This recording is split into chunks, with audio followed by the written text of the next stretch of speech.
consider.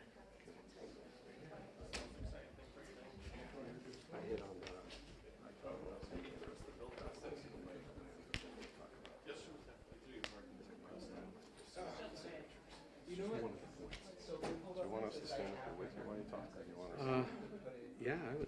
What do you think?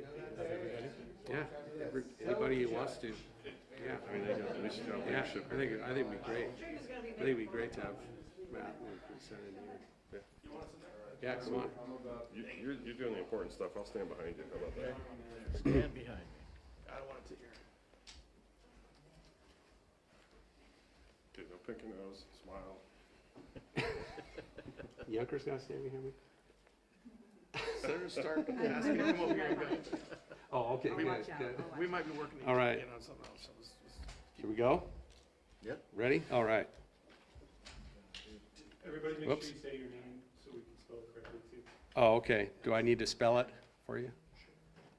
Ed Diehl, E-D-D-I-E-H-L. Well, good afternoon, and thank you for being here. Today, we're standing up for something fundamental in Oregon, the people's constitutional right to vote on laws that affect their lives and their wallets. Last year, the legislature passed House Bill 3991, a massive transportation tax package, raising fuel taxes, payroll taxes, and a long list of new fees on hardworking Oregonians. And from the beginning, many of us believed a sweeping tax increase like this should not be decided only inside the Capitol building. It should be decided by the people of Oregon, especially when many Oregonians strongly oppose these taxes and fees. So we exercised a right that has existed in this state for more than a century, the constitutional right to referendum. The Oregon Supreme Court has been very clear about the importance of this right. The court has said the initiative and referendum powers are reserved by the people to themselves and should be liberally construed to maintain the maximum power in the people. The referendum is a protection against a politically corrupt system. And Oregonians responded. More than 250,000 voters signed the petition to place this measure on the ballot. More than 3 times the number required by law, gathered in just 38 days in an all-volunteer effort. The Secretary of State verified those signatures and confirmed the referendum qualified for the November 3rd, 2026 general election. At that moment, the constitutional process had begun. The rules were clear, and thousands of volunteers across Oregon relied on them. But instead of respecting that process, state leaders changed the rules after the referendum had already been qualified. And yesterday, Governor Kotek signed Senate Bill 1599A into law with an emergency clause. That bill collapses the election framework midstream and interferes with the referendum process. This is not simply a policy dispute about transportation funding. This is about constitutional rights. One clear example is the voters pamphlet process. Under long-standing law, citizens who cannot afford the $1,200 filing fee can gather 500 signatures to submit arguments so voters can hear different perspectives. Our volunteers were prepared to do exactly that. But Senate Bill 1599A compresses the timeline so severely that it becomes physically impossible to use that process, effectively shutting ordinary citizens out of the voters pamphlet. This is not a free exchange of ideas. That is not a fair election. That is not the gold standard that Secretary Reed talks about. So that is why we filed this lawsuit, to stop the state from enforcing a law that interferes with constitutional rights and undermines a free and equal election. The legislature has the authority to pass laws, but the people have an equally important right to vote on those laws. The 250,000 Oregonians who signed this referendum believed their voices mattered. We're here today to make sure that those voices are not silenced. Thank you. Thank you, Representative Diehl. For the record, Bruce Starr. I'm testifying in front of a committee. Bruce Starr, Senate Republican Leader, B-R-U-C-E-S-T-A-R-R. Representative Diehl is absolutely correct. This issue is clearly about hundreds of thousands of Oregonians who want their voice heard, but it's really a constitutional one. And the Constitution provides basically two legislative bodies in our state. We got the legislature that we have the privilege of serving in, but you also have the voters, the people of the state of Oregon, equally, when they exercise their referendum or initiative rights, are also a legislative body in our Constitution. And when the people exercise their constitutional rights, the legislature doesn't have the ability in our Constitution to come over the top of that and say, no, no, no, no. We're gonna substitute our will for the people acting as a legislative body. That's what this is really about. If the legislature, our colleagues, have the ability to move an election from November to May, what's to say they don't have the ability to move an election from November 2026 to November 2027, or 10 years into the future? That's the issue that really we have to deal with right now. And you'll hear our colleagues talk about, well, this has been done, in 1935, it's been done in 1971.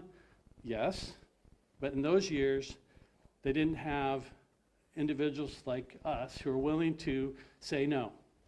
Oregonians' voices should count, their constitutional rights should count, and we're going to take this issue and present it in front of the court system. So that's the system, that's the process that we're under right now. It's clear that the majority in this building and the governor at this point have exercised a pattern of ignoring statute and ignoring the law, not for policy reasons, but pure politics. The majority in this building and the governor, the last thing they want, the absolute last thing they want, is to share the November ballot with their unpopular gas tax, registration fees, and fee bill. That's what this is really about. It has nothing to do with politics. I don't care about the words that were spoken on the House and Senate floor about how we need to have certainty. We have certainty. ODOT's budget is balanced. We don't need to worry about whether we're going to balance the budget. The reality is that the transportation funding conversation will continue in this building into the next legislative session and beyond. We don't need to have a May ballot for that to occur. We know what the voters are going to do with this vote once it's in front of them. But we're here to ensure that Oregonians' rights are protected, and thank goodness we have a court system that we can engage with and take these issues in front of a judge, and that's what we're excited to do, and that's why we're here.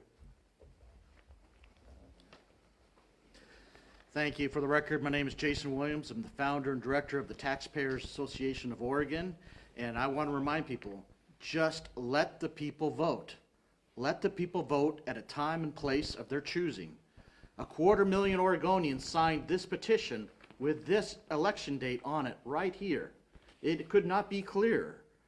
And so not only were voters left out of the process last year by rushing these tax bills through with limited public involvement, but now they're just trying to sidestep the will of the voters again. It's not up to them. The voters have already spoken. They've picked their election. They did their due process and signed a petition in historic numbers because they want to have a vote.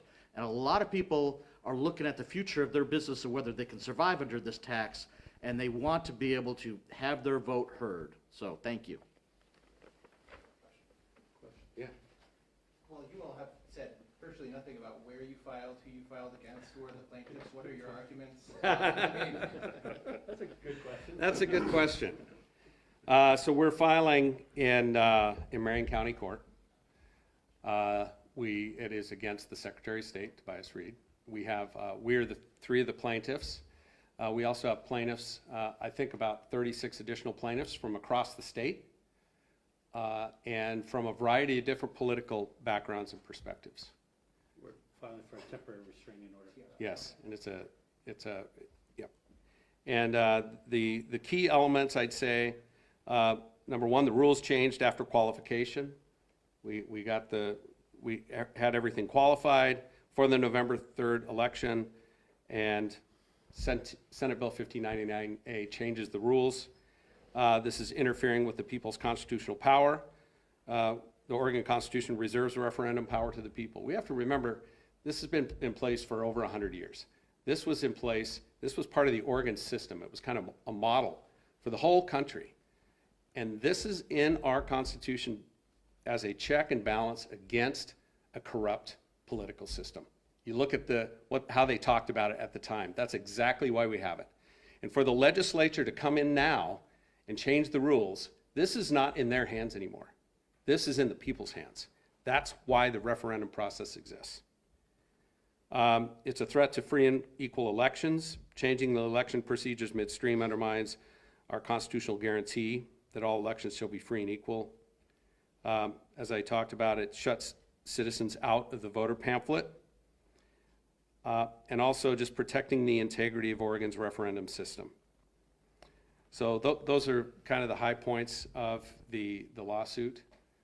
And it is in process. It'll be filed within the hour, I would say. Yeah. Question, just a follow on this. When you look at the timing on this, could you essentially run out the clock with the court challenge so that, in other words, it's another week or so before, the ballot is solidified for May?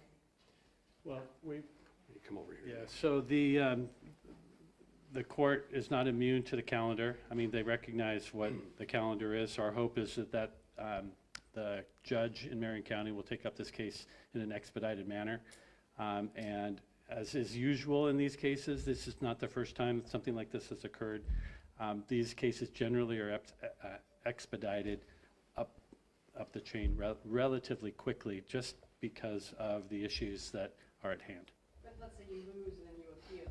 Can you essentially run out the clock so it wouldn't happen in May no matter what? So that's a very good question that I'm not sure I know exactly the answer to.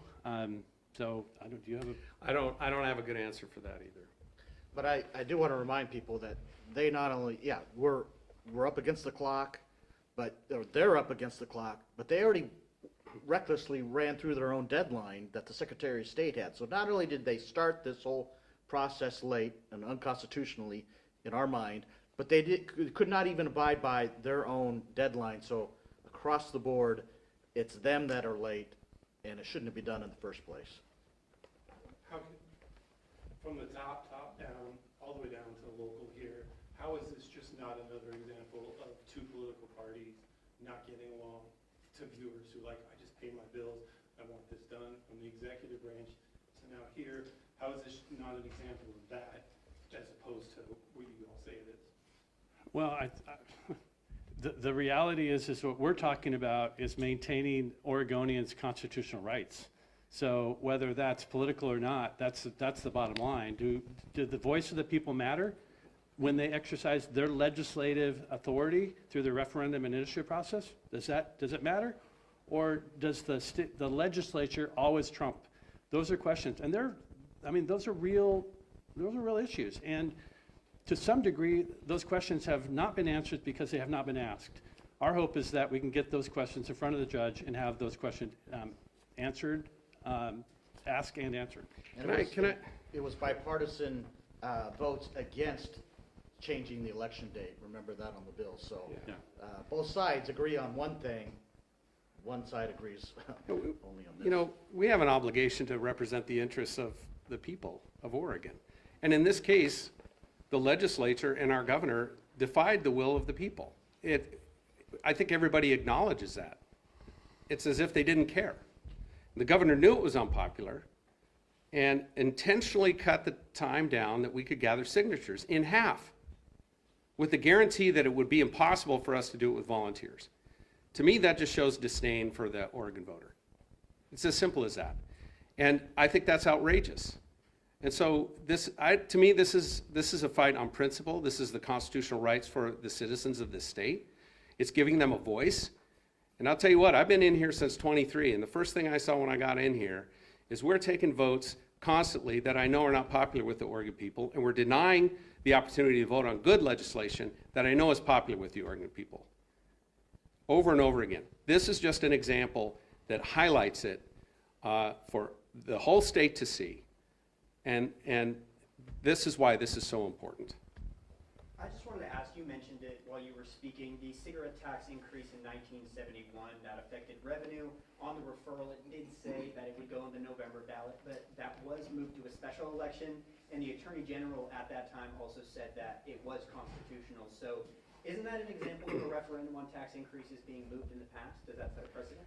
Yeah, so the answer is yes and no. I mean, yes, they did it, but they weren't challenged. Nobody took them to court and say that it's unconstitutional. Instead, you had an attorney general that said that, but you didn't have a group like us who are willing to say, wait a minute, no. That is not what the Oregon Constitution says. The Oregon Constitution clearly says that the right of the people for their initiative and referendum is a legislative process. And the legislature should not have the ability constitutionally to overrule that. And that question, I believe, has never been asked or answered in court. Doesn't it also say that it's the next general election unless the legislature changes the election date? I mean, that's in the Constitution too. Well, hello. That is the general Exactly. election. So you're saying that's part of the question you're trying to ask? No, well, that's what, that's why it says November on the It's sheet. general election. Unless the legislature changes it. The legislature has a constitutional right to set the date. But I would question, Only before, yes, did that really mean after only before. after the referendum process had moved forward? I would say no. And if you go back and look at the opinion that killed the full-out repeal, that was an attorney general opinion from way back when. I mean, they basically said once this process is in the hands of the voters, it's out of the legislators' hands. And so we're seeing it the same way. This ship has sailed. It's in the hands of the people now. And so that, I think, when that constitutional right's given to the legislature to set the date, the intent was not to do it after the fact and override existing statute after the fact. My experience as formerly being here in the 1990s and 2000s has been replayed in committee and on the House floor, where the legislature passed a bill, but we prospectively identified the May election when that bill was passed. The majority, when they passed 3991, they had the ability to do that if they so chose, but they did not do that. And so they can't do it retroactively, and that's the point. We're gonna go 2 more questions. I'd like to make a comment here that one of my colleagues reminded me of. When the bill passed in the emergency session, the governor waited 43 days to sign it. I think she waited 15 minutes to sign this one. So that's pretty striking right there. 2 more questions. Citizen Journal Saturday. So the Secretary of State's office has indicated that they're going to keep the March 12th filing deadline for the voters pamphlet. Are you all collecting signatures or are going to be funding arguments against that? I'm aware that people are submitting arguments and starting the signature gathering process.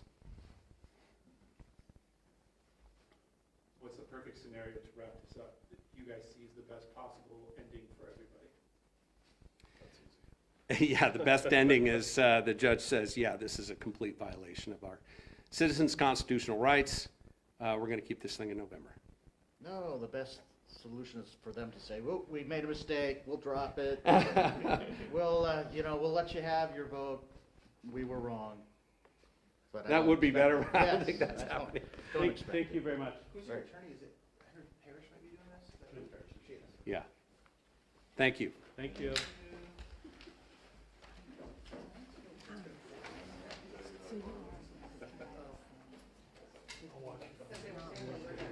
Yeah. Okay. Yeah. Because it says No, we don't think it's physically possible to get all the signatures in time. so when How I know. how is he I think going